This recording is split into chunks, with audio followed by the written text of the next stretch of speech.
ചൂട് ചോറ് കൊടുക്കാം. നല്ല വെള്ളരി ചോറാണ് കേട്ടോ. നല്ല ചൂട് ചോറ് കൊടുത്തിട്ടുണ്ട്. ഇനി നമ്മുടെ നാടൻ കോഴിമുട്ട വറുത്തതുണ്ട്. മുള്ളം വറുത്തതാണ് കേട്ടോ. സബോള ചമ്മന്തി,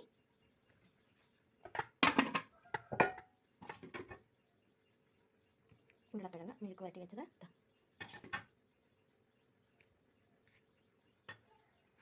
പിന്നെ ഇന്ന് ഒഴിച്ചു കൂടാൻ എന്താണല്ലോ, എല്ലാവർക്കും ഇഷ്ടമുള്ള കറിയാണ്.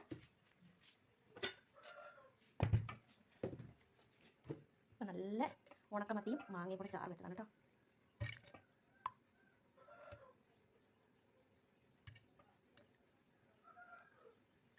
നല്ല പച്ചമുളക് കിട്ടിയതാണ് കേട്ടോ. ഉണ്ടോ? അങ്ങനെ നമ്മുടെ കിടക്കാച്ചി പൊതിച്ചോറ് റെഡി ആയിട്ടുണ്ട് കേട്ടോ. അന്നത്തെ ഉച്ചമണിയുള്ളത്